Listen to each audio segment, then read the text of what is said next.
एक बार की बात है। एक बार एक अध्यापक एक संपन्न परिवार के शिष्य के साथ कहीं जा रहे थे। तो उस शिष्य को कुछ मजाक सूझी क्योंकि उसको रास्ते में किसी गरीब मजदूर के जूते दिखाई दिए। उसने अध्यापक से कहा, गुरुजी, अगर हम इन जूतों को छुपा दे तो कितना मजा आएगा। देखते हैं कि मजदूर पर इसका क्या असर पड़ता है। अब उसको तो मजाक सूझ रहा था, लेकिन गुरुजी ने कहा कि नहीं, गरीब इंसान के साथ इस तरह का भद्दा मजाक करना ठीक नहीं है। उसने कहा, क्यों ना हम इन जूतों में कुछ सिक्के डाल दें और देखें कि इसका इस गरीब मजदूर पर क्या प्रभाव पड़ता है। उन्होंने ऐसा ही किया। जैसे ही मजदूर अपना काम करके लौटा और उसने एक पांव अपने जूते में डाला, तो उसको कुछ कठोर सा महसूस हुआ। उसने अंदर हाथ डाला तो उसको कुछ सिक्के दिखाई दिए। वह थोड़ा आश्चर्य में पड़ गया। आसपास किसी को देखा तो कोई भी दिखाई नहीं दिया। वापस उसने दूसरा पैर अपने जूते में डाला और वापस उसको उसमें कुछ सिक्के दिखाई दिए।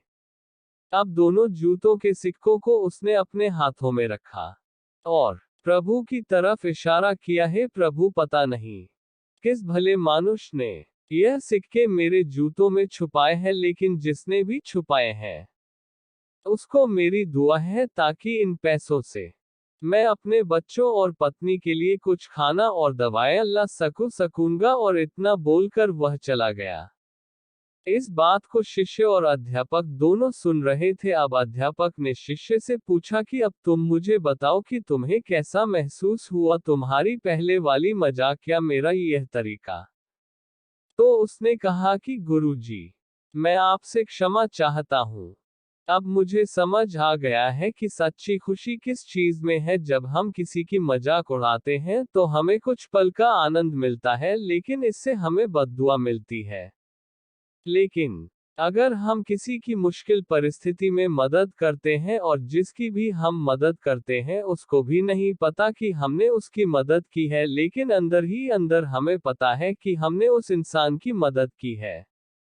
यही सच्ची खुशी है। जब हम दूसरों को खुशी देते हैं तो हमें सच्ची खुशी मिलती है। इसी तरह खुशियां बांटते रहिए, लोगों की मदद करते रहिए और दान करते रहिए जिसके भी आप काबिल हो। जितना भी आपसे बन पड़े, दान करें, लेकिन दान जरूर करें। इसका मतलब यह नहीं है कि आपको कंपलसरी या अनिवार्य रूप से इतने रुपए दान करने ही चाहिए, क्योंकि हर किसी की जरूरत अलग अलग हो सकती है। अगर आप किसी को पैसों का दान नहीं कर सकते तो कम से कम चीजों का दान तो कर ही सकते हैं। मुझे पूरी उम्मीद है कि यह हार्ट टचिंग स्टोरी आपको जरूर अच्छी लगी होगी। धन्यवाद दोस्तों।